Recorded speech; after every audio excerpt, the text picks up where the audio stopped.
श्री शनैश्चर माला मंत्रः। अस्य श्री शनैश्चर माला मंत्रस्य काश्यप ऋषिः अनुष्टुप् छन्दः। शनैश्चरो देवता संबीजं निम्शक्तिः मम कीलकं समस्तपीडा परिहारार्थे शनैश्चर प्रसाद सिद्ध्यर्थे जपे विनियोगः अथ न्यासः। ओम शनैश्चराय अंगुष्ठाभ्यां नमः। कृष्णवर्णाय तर्जनीभ्यां नमः। सूर्यपुत्राय मध्यमाभ्यां नमः। मंदगतये अनामिकाभ्यां नमः। गृध्नवाहनाय कनिष्ठिकाभ्यां नमः। पंगुपादाय करतलकरविष्टाभ्यां नमः। हृदयादिन करन्यासः। ओम शनैश्चराय हृदयाय नमः। ओम कृष्णवर्णाय शीर्षे स्वाहा। ओम सूर्यपुत्राय शिखायै वषट्। ओम मंदगतये कवचाय हुम्। ओम गृध्रवाहनाय नेत्राय वषट्। ओम पंगुपादाय अस्त्राय फट्। ध्यानम् दौर्भिर्धनुर्द्विशिखिचर्मधरं त्रिशूलम् भासवत्किरीटमुकुटो ज्वलितेन्द्रनीलम् नीलातपत्रकुसुमादिसुगन्धभूषम् देवं भजेरविसुतं प्रणतोऽस्मि नित्यम्। ॐ नमो भगवते शनैश्चराय मंदगतये सूर्यपुत्राय महाकालाग्नि सदृशाय क्रूर कृश देहाय गृधासनाय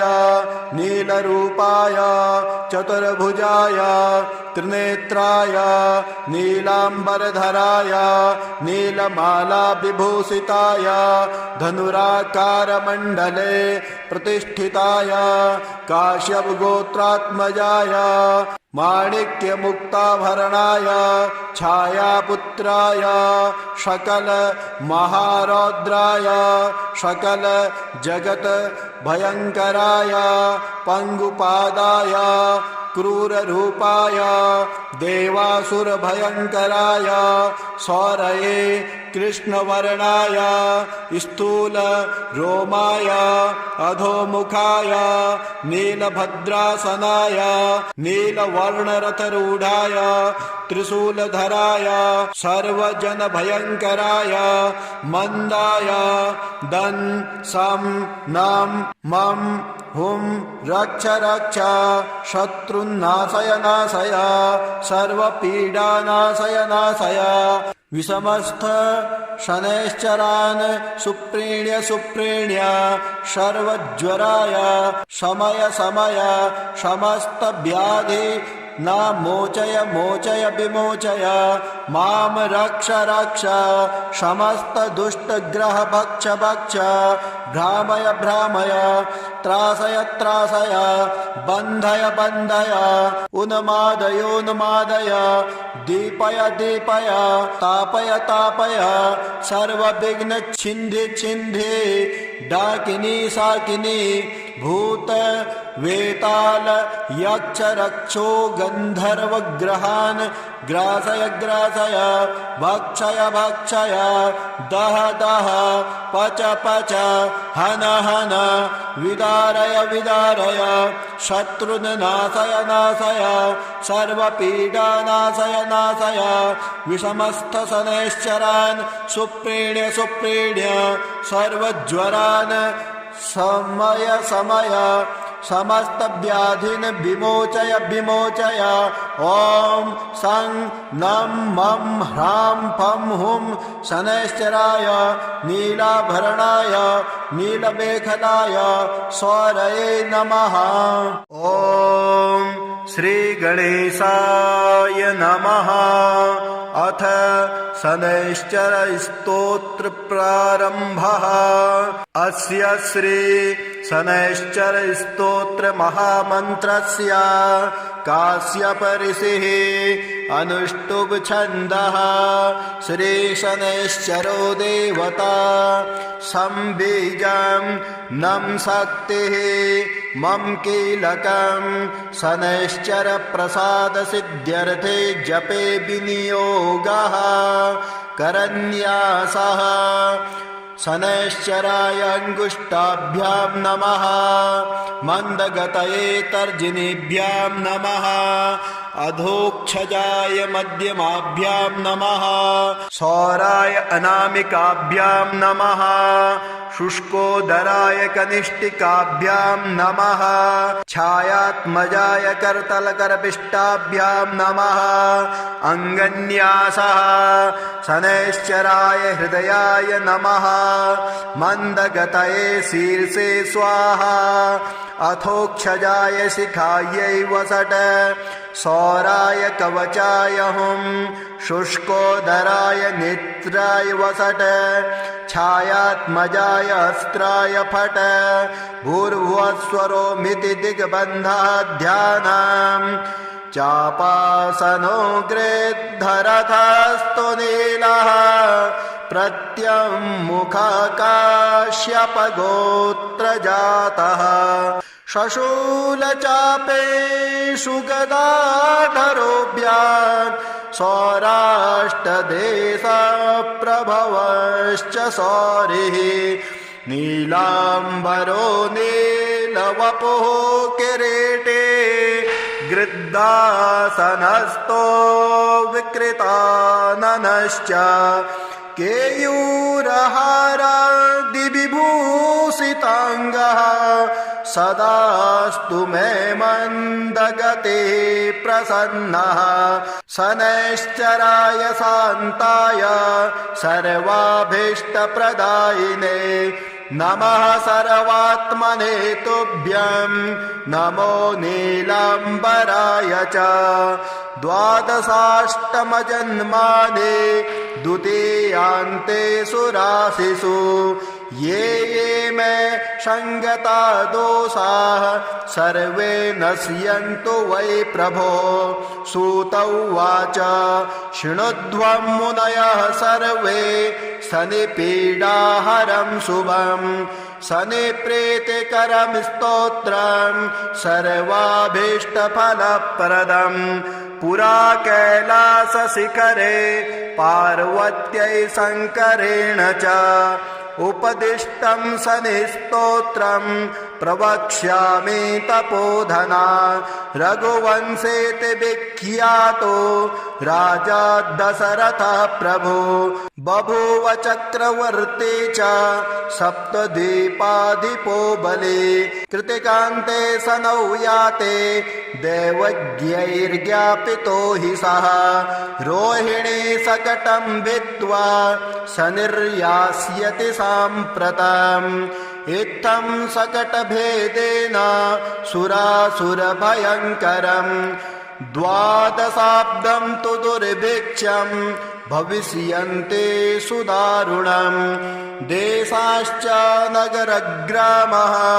भयभीता समन्ततः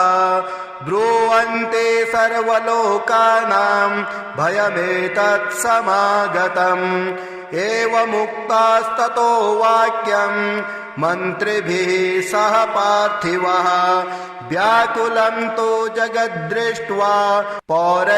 पौरजानपदादिकम् प्रपच्छ प्रयतो राजा वसिष्ठ प्रमुखान् ऋषीन् समाधानं किमस्यास्ति ब्रूत मे मुनिसत्तमाः प्रजानां परिरक्षायै सर्वज्ञा सर्वदर्शिनः तच्छ्रुत्वा मुनयः सर्वे प्रोचुरस्य बलं महत् शनैश्चरेण सकटे तस्मिन् भिन्ने कुतः प्रजा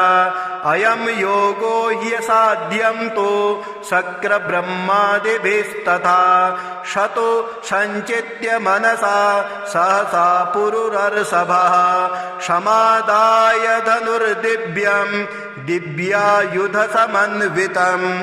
रथमारुह्य वेगेन गतो नक्षत्रमण्डलं शपादयोजनं लक्ष्यं सूर्यस्योपरि संस्थितं रोहिणी पृष्ठतः स्थाप्य राजा दशरथस्तदा रथे तु काञ्चने दिव्ये सर्वरत्नविभूषिते हंसवर्णहयैर्युक्ते महाकेतु समुच्छिते दीप्यमानो महारक्ता किरीटकटकादिभिः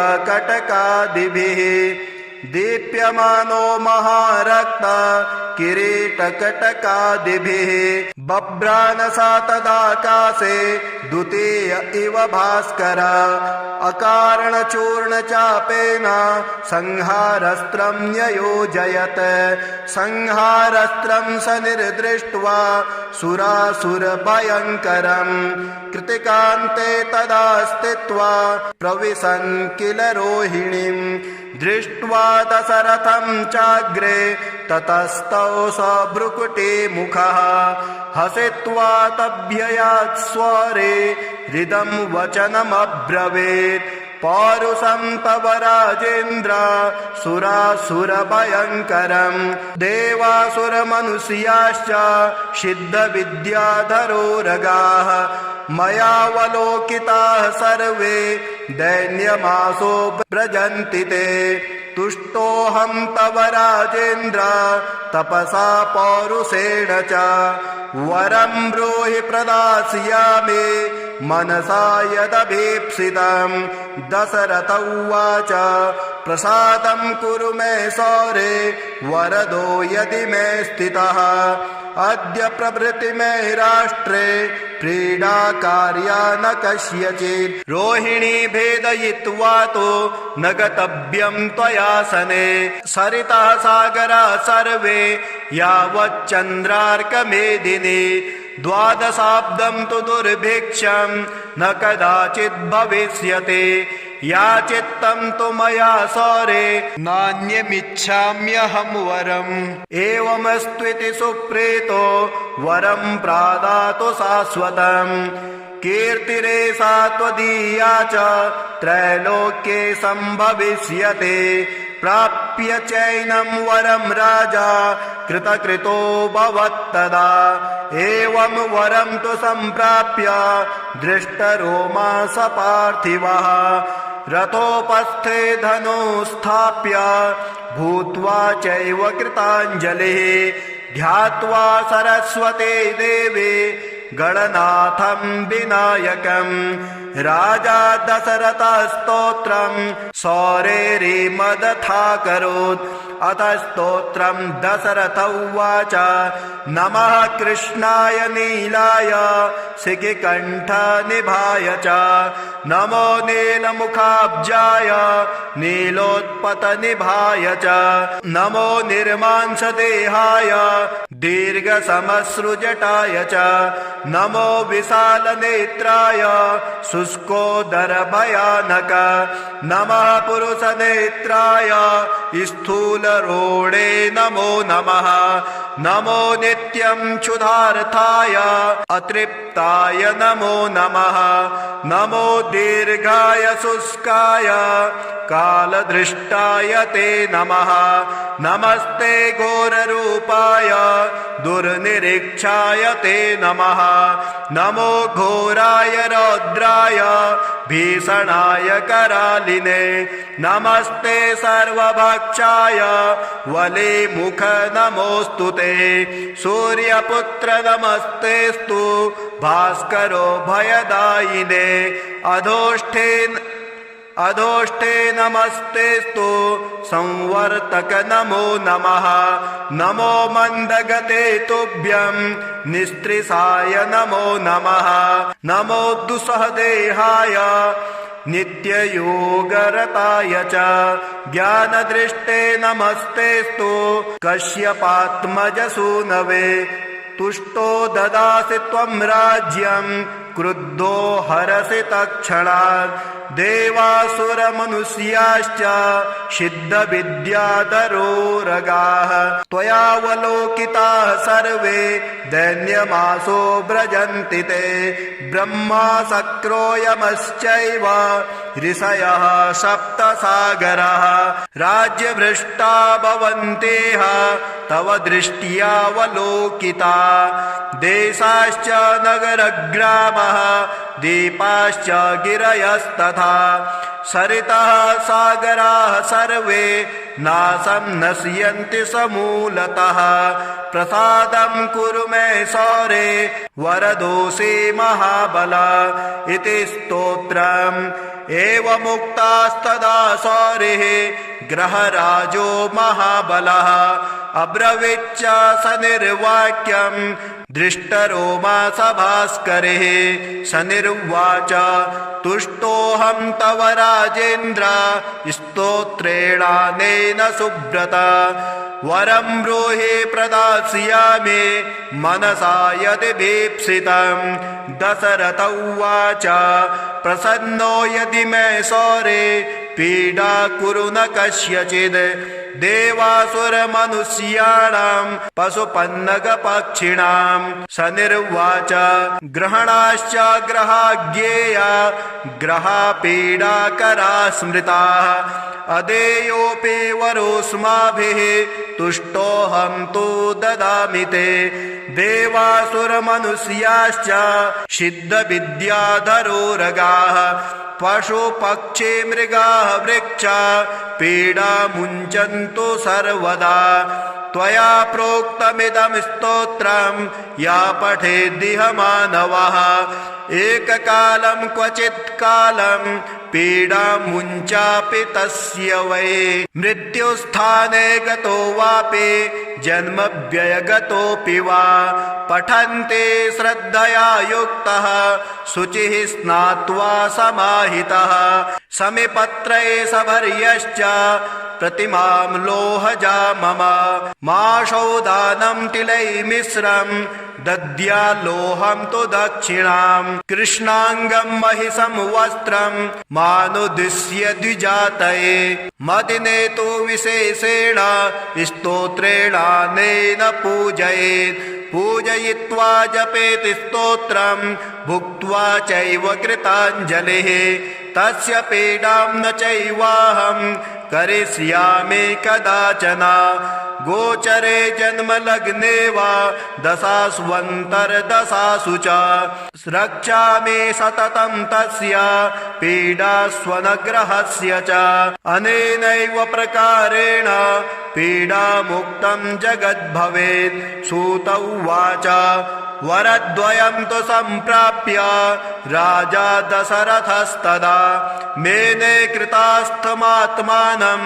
नमस्कृत्य शनैश्चरं शनिना चाभ्ययुज्ञातः स्वस्थानं गमत् नृपः स्वस्थानं च ततो गत्वा प्राप्तकामो भवत्तदा कोणः शनैश्चरो मन्दः छाया हृदयनन्दनः मार्तण्डजस्तथा सौरिः पाताङ्गिर्ग्रहनायकः ब्रह्मण्यः क्रूरकर्मा च नीलवस्त्रोञ्जनद्धुतिः द्वादशैतानि नामानि यः पठेच्च दिने दिने विषमस्तोऽपि भगवान् सुप्रीतस्य तस्य जायते मन्दवारे शुचि स्नात्वा मिताहारो जितेन्द्रियः तद्वर्णकुसुमैर्युक्तं सर्वाङ्गं द्विजसत्तमाः पूरयित्वान्नपान्नादये स्तोत्रं यः प्रयतः पठेत् पुत्रकामो लभेत् पुत्रं धनकामो लभेत् धनं राज्यकामो लभेत् राज्यं जयार्थे विजयी भवेत् आयुष्कामो लभेदायुः श्रीकामः श्रियमाप्नुयात् यद्यदिच्छति तत्सर्वं भगवान् भक्तवत्सलः चिन्तितानि च सर्वाणि ददाति न च संशयः श्रीशनैश्चरमाला मन्त्रः अस्य श्री शनैश्चरमाला मन्त्रस्य काश्यप ऋषिः अनुष्टुप् छन्दः शनैश्चरो देवता संबीजं निम्शक्तिः मम कीलकं समस्तपीडा परिहारार्थे शनैश्चर प्रसाद सिद्ध्यर्थे जपे विनियोगः अथ न्यासः। ॐ शनैश्चराय अंगुष्ठाभ्यां नमः, कृष्णवर्णाय तर्जनीभ्यां नमः, सूर्यपुत्राय मध्यमाभ्यां नमः, मंदगतये अनामिकाभ्यां नमः, गृध्नवाहनाय कनिष्ठिकाभ्यां नमः, पंगुपादाय करतलकरविष्टाभ्यां नमः, हृदयादिन करन्यासः। ॐ शनैश्चराय हृदयाय नमः, ॐ कृष्णवर्णाय शीर्षे स्वाहा, ॐ सूर्यपुत्राय शिखायै वषट्, ॐ मंदगतये कवचाय हुम्, ॐ गृध्रवाहनाय नेत्राय वषट्, ॐ पंगुपादाय अस्त्राय फट्। ध्यानम् दौर्भिर्धनुर्द्विशिखिचर्मधरं त्रिशूलम् भासवत्किरीटमुकुटो ज्वलितेन्द्रनीलम् नीलातपत्रकुसुमादिसुगन्धभूषम् देवं भजे रविसुतं प्रणतोऽस्मि नित्यम्। ॐ नमो भगवते शनैश्चराय मंदगतये सूर्यपुत्राय महाकालाग्नि सदृशाय क्रूर कृश देहाय गृधासनाय नीलरूपाय चतुर्भुजाय त्रिनेत्राय नीलांबरधराय नीलमाला विभूषिताय धनुराकारमण्डले प्रतिष्ठिताय काश्यप गोत्रात्मजाय माणिक्यमुक्ताभरणाय छायापुत्राय सकल महारौद्राय सकल जगत भयंकराय पंगुपादाय क्रूररूपाय देवासुर भयंकराय सौरये कृष्णवर्णाय स्थूल रोमाय अधोमुखाय नीलभद्रासनाय नीलवर्णरथरूढ़ाय त्रिशूलधराय सर्वजन भयंकराय मंदाय दन् सं नम मम हुम रक्ष रक्ष शत्रुन्नाशय नाशय सर्वपीडा नाशय नाशय। विषमस्थ शनैश्चरान् सुप्रीण्य सुप्रीण्य सर्वज्वराय शमय शमय समस्त व्याधि न मोचय मोचय विमोचय माम रक्ष रक्ष समस्त दुष्ट ग्रह भक्ष भक्ष भ्रामय भ्रामय त्रासय त्रासय बन्धय बन्धय उन्मादय उन्मादय दीपय दीपय तापय तापय सर्वविघ्न छिन्धि छिन्धि डाकिनी साकिनी भूत वेताल यक्ष रक्षो गंधर्व ग्रहान् ग्रासय ग्रासय भक्षय भक्षय दह दह पच पच हन हन विदारय विदारय शत्रुन् नाशय नाशय सर्वपीडा नाशय नाशय। विषमस्थ शनैश्चरान् सुप्रीण्य सुप्रीण्य सर्वज्वरान् समय समय समस्त व्याधिन विमोचय विमोचय। ओम सं नम मम ह्रां फं हुं शनैश्चराय नीलाभरणाय नीलमेखलाय सौरये नमः। ओम श्री गणेशाय नमः। अथ शनैश्चर स्तोत्र प्रारंभः। अस्य श्री शनैश्चर स्तोत्र महामन्त्रस्य काश्यप ऋषिः अनुष्टुप् छन्दः। श्री शनैश्चरो देवता संबीजं नम शक्तिः मम कीलकं शनैश्चर प्रसाद सिद्ध्यर्थे जपे विनियोगः करन्यासः। शनैश्चराय अङ्गुष्ठाभ्यां नमः मन्दगतये तर्जनीभ्यां नमः अधोक्षजाय मध्यमाभ्यां नमः सौराय अनामिकाभ्यां नमः शुष्कोदराय कनिष्ठिकाभ्यां नमः छायात्मजाय करतलकरपिष्टाभ्यां नमः अङ्गन्यासः शनैश्चराय हृदयाय नमः मन्दगतये शीर्षे स्वाहा अथोक्षजाय शिखायै वसट सौराय कवचाय हुं शुष्कोदराय नेत्राय वसट छायात्मजाय अस्त्राय फट भूर्भुवस्वरोमिति दिग्बन्धः ध्यानम् चापासनो गृद्धरथस्तु नीलः प्रत्यङ्मुखकाश्यपगोत्रजातः शशूलचापेषु गदाधरोऽभ्यां सौराष्ट्रदेशप्रभवश्च सौरिः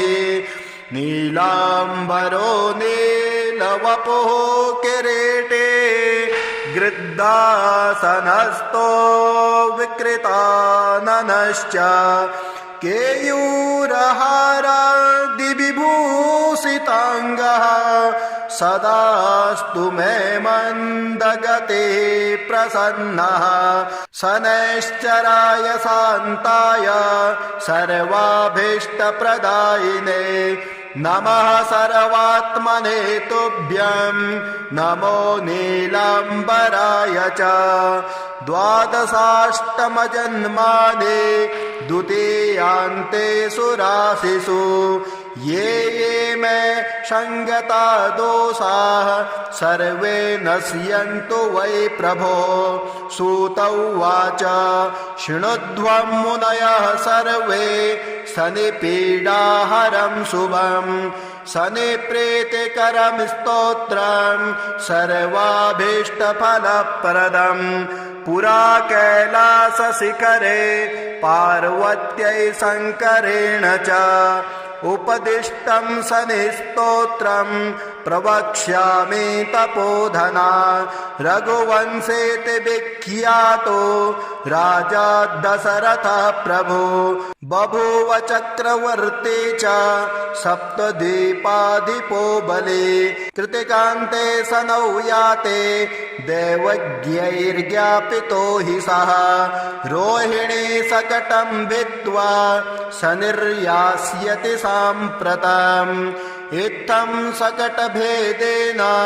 सुरासुरभयङ्करम् द्वादशाब्दं तु दुर्भिक्षं भविष्यन्ते सुदारुणम् देशाश्च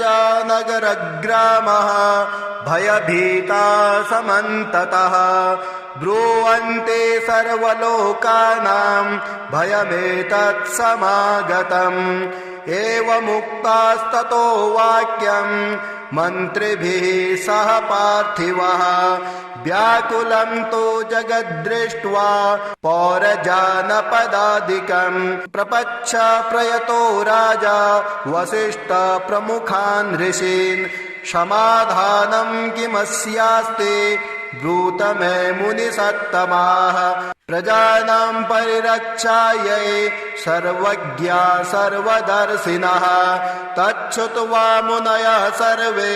प्रोचुरस्य बलं महत् शनैश्चरेण शकटे तस्मिन् भिन्ने कुतः प्रजा अयं योगो ह्यसाध्यं तु शक्रब्रह्मादिभिस्तथा शतो सञ्चित्य मनसा सहसा पुरुरर्षभः समादाय धनुर्दिव्यं दिव्यायुधसमन्वितं रथमारुह्य वेगेन गतो नक्षत्रमण्डलं शपादयोजनं लक्ष्यं सूर्यस्योपरि संस्थितं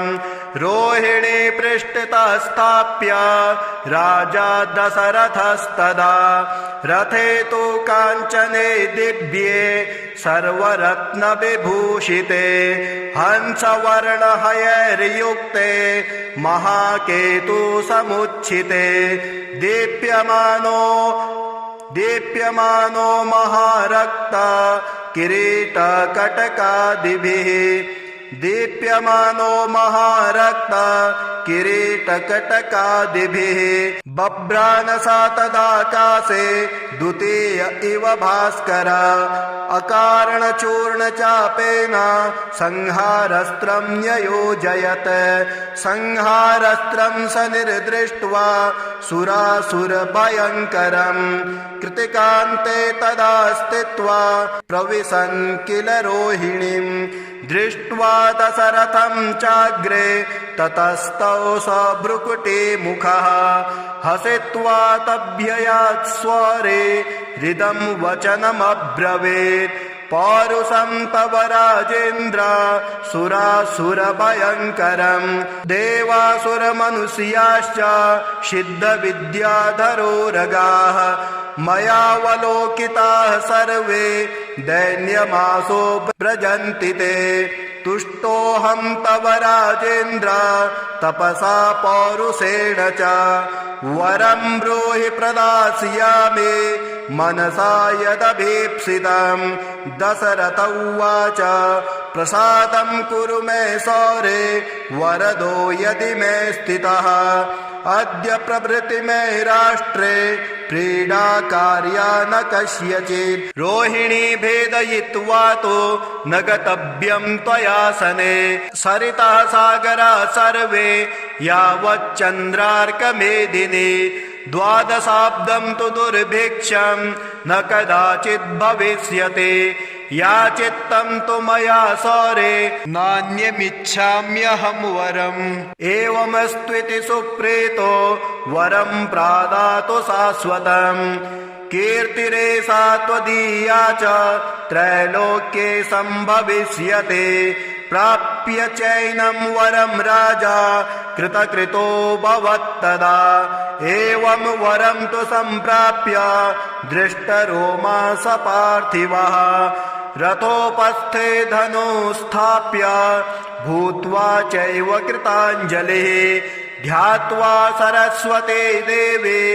गणनाथं विनायकं राजा दशरथस्तोत्रं सौरेरिमदथाकरोत् अथ स्तोत्रं दशरथ उवाच नमः कृष्णाय नीलाय शिखिकण्ठनिभाय च नमो नीलमुखाब्जाय नीलोत्पतनिभाय च नमो निर्मांसदेहाय दीर्घसमश्रुजटाय च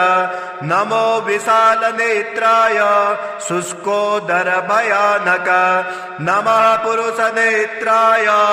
स्थूलरोणे नमो नमः नमो नित्यं क्षुधार्थाय अतृप्ताय नमो नमः नमो दीर्घाय शुष्काय कालदृष्टाय ते नमः नमस्ते घोररूपाय दुर्निरीक्षाय ते नमः नमो घोराय रौद्राय भीषणाय करालिने नमस्ते सर्वभक्षाय वलिमुख नमोऽस्तु ते सूर्यपुत्र नमस्तेस्तु भास्करो भयदायिने अधोष्ठे नमस्तेस्तु संवर्तक नमो नमः नमो मन्दगते तुभ्यं निस्त्रिसाय नमो नमः नमो दुस्सहदेहाय नित्ययोगरताय च ज्ञानदृष्टे नमस्तेस्तु कश्यपात्मजसूनवे तुष्टो ददासि त्वं राज्यं क्रुद्धो हरसि तत्क्षणात् देवासुरमनुष्याश्च सिद्धविद्याधरोरगाः त्वयावलोकिताः सर्वे दैन्यमासो व्रजन्ति ते ब्रह्मा शक्रोयमश्चैव ऋषयः सप्तसागरः राज्यभ्रष्टा भवन्तेह तव दृष्ट्यावलोकिता देशाश्च नगरग्रामः दीपाश्च गिरयस्तथा सरितः सागराः सर्वे नाशं नश्यन्ति समूलतः प्रसादं कुरु मे सौरे वरदोषे महाबल इति स्तोत्रम् एवमुक्तास्तदा सौरिः ग्रहराजो महाबलः अब्रवीच्च स निर्वाक्यम् दृष्टरोमा सभास्करिः स निर्वाच तुष्टोऽहं तव राजेन्द्र स्तोत्रेणानेन सुब्रत वरं ब्रूहि प्रदास्यामि मनसा यदि भीप्सितं दशरथ उवाच प्रसन्नो यदि मे सौरे पीडा कुरु न कस्यचित् देवासुरमनुष्याणां पशुपन्नगपक्षिणां स निर्वाच ग्रहणाश्च ग्रहाज्ञेया ग्रहापीडाकरा स्मृताः अदेयोऽपि वरोऽस्माभिः तुष्टोऽहं तु ददामि ते देवासुरमनुष्याश्च सिद्धविद्याधरोरगाः पशुपक्षी मृगाः वृक्षा पीडा मुञ्चन्तु सर्वदा त्वया प्रोक्तमिदं स्तोत्रं या पठेद्दिह मानवः एककालं क्वचित् कालं पीडा मुञ्चापि तस्य वै मृत्युस्थाने गतो वापि जन्मव्ययगतोऽपि वा पठन्ते श्रद्धया युक्तः शुचिः स्नात्वा समाहितः समिपत्रे सभर्यश्च प्रतिमां लोहजा मम माशौदानं तिलैर्मिश्रं दद्याल्लोहं तु दक्षिणां कृष्णाङ्गं महिषं वस्त्रं मानुद्दिश्य द्विजातये मदिने तु विशेषेण स्तोत्रेणानेन पूजयेत् पूजयित्वा जपेत् स्तोत्रं भुक्त्वा चैव कृताञ्जलिः तस्य पीडां न चैवाहं करिष्यामि कदाचन गोचरे जन्मलग्ने वा दशास्वन्तर्दशासु च रक्षामि सततं तस्य पीडास्वनग्रहस्य च अनेनैव प्रकारेण पीडामुक्तं जगद्भवेत् सूत उवाच वरद्वयं तु सम्प्राप्य राजा दशरथस्तदा मेने कृतास्थमात्मानं नमस्कृत्य शनैश्चरं शनिना चाभ्ययुज्ञातः स्वस्थानं गमत् नृपः स्वस्थानं च ततो गत्वा प्राप्तकामो भवत्तदा कोणः शनैश्चरो मन्दः छाया हृदयनन्दनः मार्तण्डजस्तथा सौरिः पाताङ्गिर्ग्रहनायकः ब्रह्मण्यः क्रूरकर्मा च नीलवस्त्रोञ्जनद्धुतिः द्वादशैतानि नामानि यः पठेच्च दिने दिने विषमस्तोऽपि भगवान् सुप्रीतस्य तस्य जायते मन्दवारे शुचि स्नात्वा मिताहारो जितेन्द्रियः तद्वर्णकुसुमैर्युक्तं सर्वाङ्गं द्विजसत्तमाः पूरयित्वान्नपान्नादये स्तोत्रं यः प्रयतः पठेत् पुत्रकामो लभेत् पुत्रं धनकामो लभेत् धनं राज्यकामो लभेत् राज्यं जयार्थी विजयी भवेत् आयुष्कामो लभेदायुः श्रीकामः श्रियमाप्नुयात् यद्यदिच्छति तत्सर्वं भगवान् भक्तवत्सलः चिन्तितानि च सर्वाणि ददाति न च संशयः। श्रीशनैश्चरमालामन्त्रः। अस्य श्रीशनैश्चरमालामन्त्रस्य काश्यप ऋषिः अनुष्टुप् छन्दः। शनैश्चरो देवता संबीजं निम्शक्तिः मम कीलकं समस्तपीडा परिहारार्थे शनैश्चर प्रसाद सिद्ध्यर्थे जपे विनियोगः। अथ न्यासः। ओम शनैश्चराय अंगुष्ठाभ्यां नमः। कृष्णवर्णाय तर्जनीभ्यां नमः। सूर्यपुत्राय मध्यमाभ्यां नमः। मंदगतये अनामिकाभ्यां नमः। गृध्नवाहनाय कनिष्ठिकाभ्यां नमः। पंगुपादाय करतलकरविष्टाभ्यां नमः। हृदयादिकरन्यासः। ओम शनैश्चराय हृदयाय नमः। ओम कृष्णवर्णाय शीर्षे स्वाहा। ओम सूर्यपुत्राय शिखायै वषट्। ओम मंदगतये कवचाय हुम्। ओम गृध्रवाहनाय नेत्राय वषट्। ओम पंगुपादाय अस्त्राय फट्।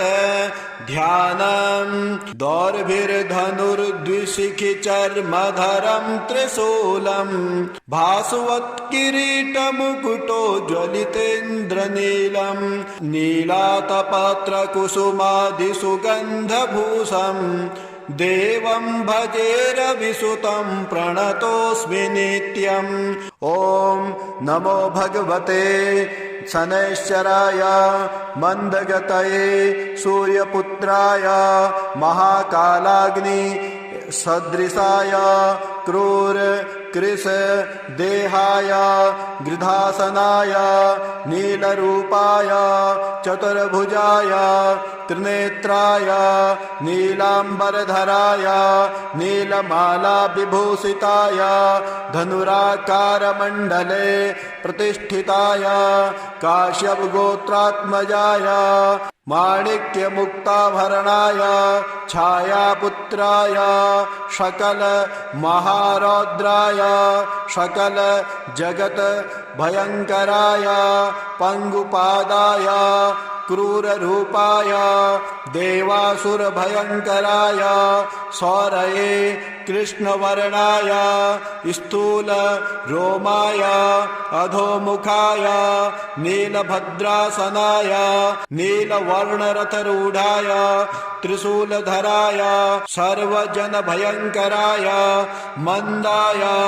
दं सं नम मम हुम रक्ष रक्ष शत्रुन्नाशय नाशय सर्वपीडानाशय नाशय। विषमस्थ शनैश्चरान् सुप्रीण्य सुप्रीण्य सर्वज्वराय शमय शमय समस्त व्याधि न मोचय मोचय विमोचय माम रक्ष रक्ष समस्त दुष्ट ग्रह भक्ष भक्ष भ्रामय भ्रामय त्रासय त्रासय बन्धय बन्धय उन्मादय उन्मादय दीपय दीपय तापय तापय सर्वविघ्न छिन्धि छिन्धि डाकिनी साकिनी भूत वेताल यक्ष रक्षो गंधर्व ग्रहान् ग्रासय ग्रासय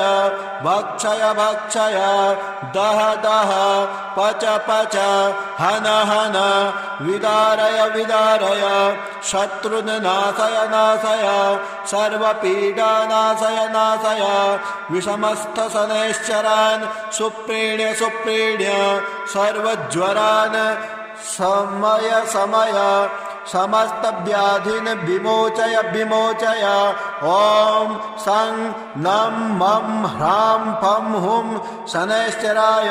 नीलाभरणाय नीलमेखलाय सौरये नमः।